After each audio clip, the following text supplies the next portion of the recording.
As for defeating ISIS, I do generally agree with the President of the United States. We've achieved some major advances when it comes to defeating the terrorists, and we have struck major blows on terrorists in Syria. There is a danger that those terrorist groups might now infiltrate the neighboring regions, for example, Afghanistan and other countries,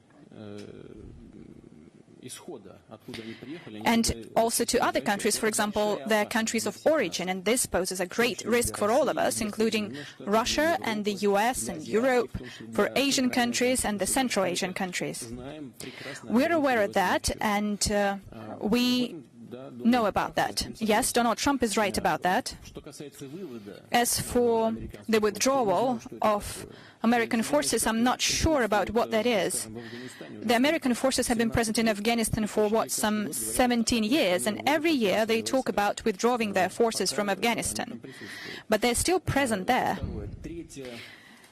That's my second point. And my third point, we do not see any signs of the American withdrawal from Syria, but we see that it is possible.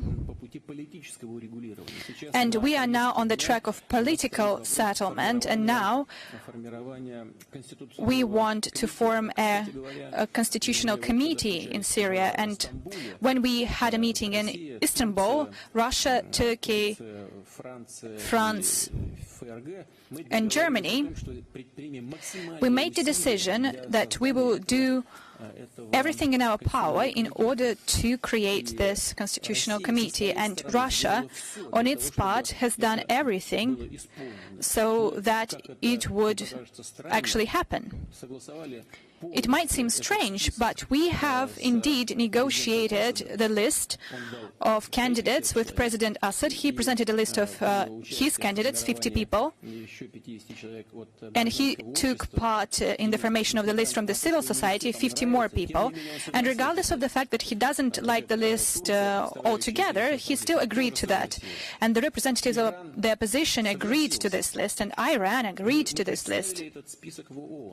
And then we presented the list to the United Nations, and it turned out, and Minister Lavrov told me yesterday, that at the initiative of our partners, Germany, France and the United States, now the UN representative special envoy, Staffan de Mistura, is actually trying to drag out the time. I'm not sure what is going on there, but I believe that we are at the final stage. I hope that we are at the final stage of this process. If not by the end of this year, then early next year, the list would be negotiated, and then we'll move on to the next stage of political settlement. Whether do we need the presence of the American military? I guess we do not need that presence. The presence of your troops is illegitimate. It has not been confirmed by the United Nations Security Council decision, because only the Security Council can make this decision, or you can be there on the invitation of the Syrian government, and we are there on the invitation of the Syrian government. You do not have either of those decisions, so if you've made this decision, it is the right decision.